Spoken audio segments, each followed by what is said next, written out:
बहू बनी मुसीबत। गांव माधोपुर में शशि बहन का परिवार रहता था। शशि का एक बेटा, बहू और बेटी थी। पति और बेटा किसान थे जो सुबह खेत में जाते और सारा दिन मेहनत के बाद शाम को घर लौटते। शीला भी घर में रहकर सिलाई का काम करती। शीला की बेटी भी बड़ी समझदार थी। वो घर के काम में माँ का हाथ बटाती। लेकिन बहू का हाल निराला था। वो काम कम और मिन-मेक ज्यादा निकालती, जिससे शशि और उसकी बेटी काफी परेशान रहते। एक दिन, माँ ये क्या है? ओहो, जितना बोलो लेकिन आप लोगों को तो कुछ समझ में ही नहीं आता।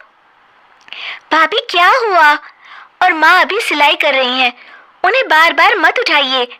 मुझे बताइए हुआ क्या है? ये देखो सोनम, दूध उबल रहा है और बस गिरने ही वाला है। वो तो शुक्र है कि मैं आ गई, वरना तो बह जाता सारा।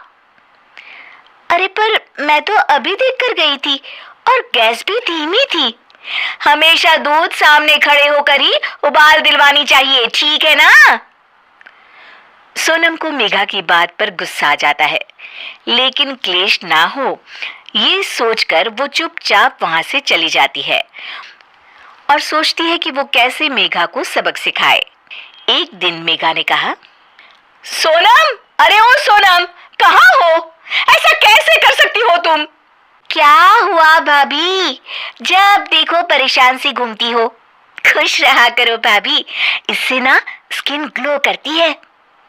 सोनम, फेस तो मेरा वैसे भी ग्लो करता है, देखो, और कितनी गुणी भी हूं मैं।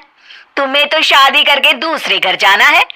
देखो जरा, देखो अपने कमरे का हाल देखो, सारा संतरे का छिलका जमीन पर फैला है। अरे ससुराल में ऐसे ही रहोगी क्या? भाभी करना ही क्या है, वहीं पड़े पड़े सूख जाएंगी, फिर पीस कर पैक बना लेंगे। आप भी ना भाभी, चिल करो। मेघा गुस्से से वहां से निकल जाती है। हर बात पर मीन मेक करने वाली मेघा एक दिन फिर चिल्लाने लगती है, माँ, अरे माँ सुनो तो जरा। अब क्या हुआ मेघा, क्यों चिल्ला रही हो? माँ ये देखो, देखो जरा, ये कांच का कटोरा जिसे टेबल के किनारे रखा है। अरे किसी का एक हाथ लगेगा और ये गिरकर टूट जाएगा।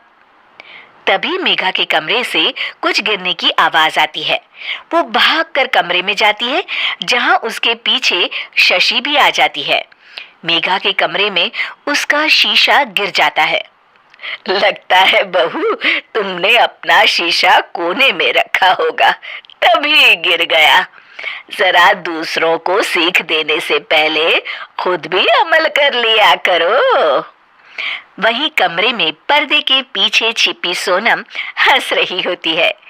मेघा काफी परेशान रहती है कि उसके साथ ये क्या हो रहा है। वो सोचती है कि कैसे वो अपनी सास और ननद के सामने खुद को होशियार साबित करे। एक दिन मेघा सोनम से कहती है, सोनम, आज ना मैं तुम लोगों को चाइनीज बनाकर खिलाती हूँ। देखना मैं कितना अच्छा खाना बना लेती हूँ। फिर तुम भी ना ससुराल जाकर वैसा ही खाना बनाना और सबका दिल जीत लेना।